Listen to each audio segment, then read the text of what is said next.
बिस्मिल्लाहिर्रहमानिर्रहीम। अस्सलामुअलैकुम नाजरीन। बनी इसराइल में एक औरत रहा करती थी जो कि बहुत बद किरदार थी। अल्लाह ताला ने उसे खूब हुस्न और जमाल भी दिया था और वह बदकार भी इंतहा दर्जे की थी।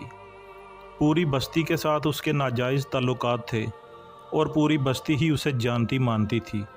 वो औरत नाजायज़ ताल्लुकात की बिना पर इस कदर माला माल हो गई थी कि उसके पास इंतहाई पैसा जमा हो चुका था और उस पैसे के साथ ही उसने एक बहुत बड़ा महल बनवाया और उसी महल के अंदर वो ख़ुद को खूब तैयार करके तख्त पर बैठा करती थी। उस औरत की ज़िंदगी उन्हीं अयाशियों और बद किरदारियों में गुज़र रही थी। उसके पास तमाम शहर के अमरा गलत नीयत के साथ आया करते थे। उसकी ज़िंदगी उन्हीं कामों में बसर हो रही थी कि एक दफ़ा वो अपने महल का दरवाज़ा खोलकर तख्त पर बैठी हुई थी तो वहाँ से एक इंतहाई नेक और रूह गजीदा नौजवान का गुज़र हुआ और उसकी नज़र अचानक ही उठी और उस औरत पर जा पड़ी और वो उसको देखता ही रह गया।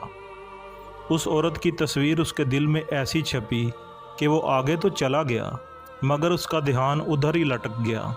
फिर वो जहाँ भी बैठता, मराकबा में, ज़िक्र में, तस्बीहात में जब भी बैठता उसका दिल कहीं भी नहीं लगता था।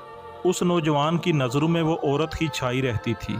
उस नौजवान ने बहुत कोशिश की कि उस औरत को भुला दे, लेकिन वो उसका ख्याल अपने दिल से ना निकाल सका। यहाँ तक कि उसने खुद को भूखा प्यासा भी रखा, अपने आप को बहुत अजियत दी, इसके बावजूद भी वो उस औरत को ना भूल सका। तो उसने सोचा कि क्यों ना मैं उसके पास ही चला जाऊँ। तो उसने अपना थोड़ा बहुत सामान जो था उसको बेचा और वो उस औरत के पास चला गया। उसने इतनी रकम इकट्ठी कर ली जितनी वो नाजायज़ काम के लिए लेती थी।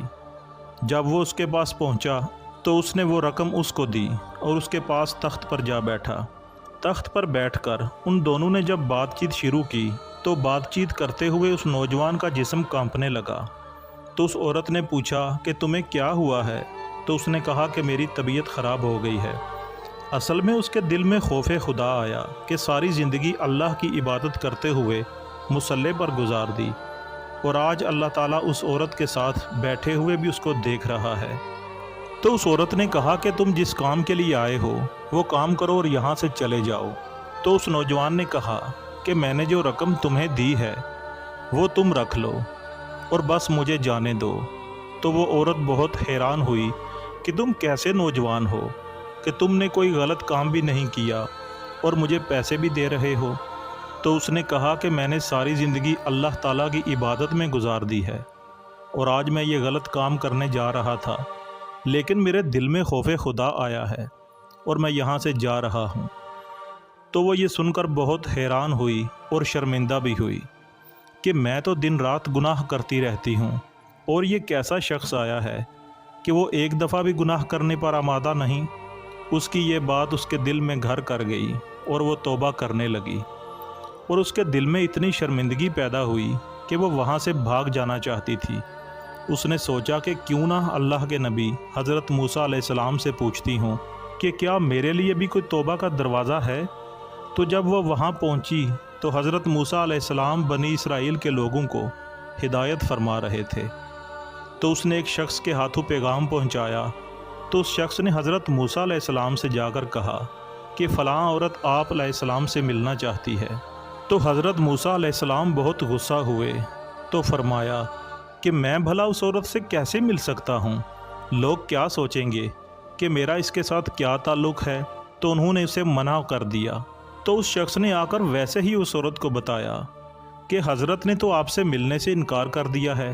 तो वो औरत बहुत ही उदास हुई और शर्मिंदा हुई कि अल्लाह ताला तो पहले ही मेरे साथ नाराज़ थे, अब अल्लाह के नबी भी मुझसे बात करना पसंद नहीं करते। यही सोचते हुए वो औरत दिल में उदासी और शर्मिंदगी लेते हुए वहाँ से वापस पलटी और अपने घर आ गई। जब वो अपने घर आई तो अपने घर का दरवाज़ा बंद कर लिया और ख़ुद को अकेला महसूस करते हुए एक कोने में जा बैठी और सोचने लगी कि अब वो क्या करे। तो उसको ख़्याल आया कि क्यों ना अल्लाह तबारक व ताला को सजदा करूं, क्योंकि यही वो वाहिद रास्ता है जिससे मेरी तौबा कबूल हो सकती है। तो उस पूरी रात उसने इबादत की اور اللہ تعالیٰ سے اپنے گناہوں کی معافی مانگنے لگی۔ تو اس نے سوچا کہ اگر میں یہاں رہی تو یہاں کے لوگ مجھے یہاں نہیں رہنے دیں گے۔ تو اس کو خیال آیا کہ کیوں نہ میں اس نیک شخص کے پاس چلی جاؤں اور اپنے گناہوں کی توبہ کروں، ہو سکتا ہے کہ وہ نوجوان مجھے اپنا لے اور میرے ساتھ نکاح کر لے۔ اس خیال کے آتے ہی وہ اٹھ کھڑی ہوئی اور اس نے اپنے آپ کو ایک سادہ کپڑے میں لپیٹ لیا تاکہ اس بستی کے لوگ اس کو نہ پہچان سکیں۔ تو وہ یہ سوچتے ہوئے وہاں سے نکلی کہ اس نوجوان کے پاس چلی جائے گی، اور جب وہ اس کے گھر پہنچی تو اس کے دروازے پر دستک دی تو اس کے گھر والوں نے کہا کہ وہ تو ابھی عبادت میں مصروف ہیں۔ تو اس نے سوچا کہ میں بیٹھ کر انتظار کر لیتی ہوں۔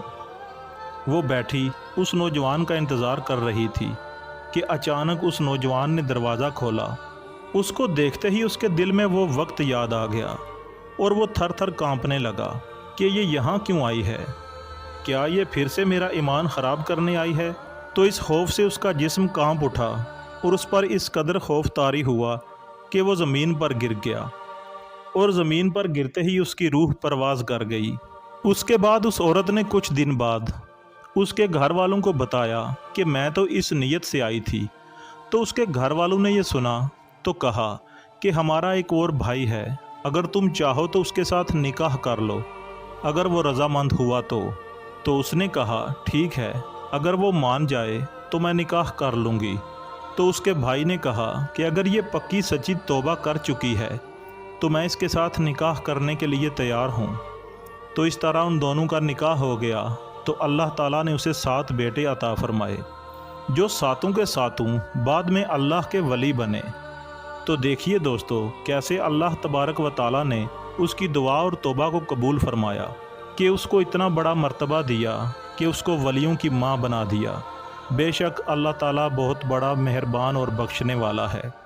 دوستو، اگر آپ کو یہ میری ویڈیو اچھی لگی ہو تو لائک کر کے چینل کو سبسکرائب کر دیجئے گا۔ شکریہ۔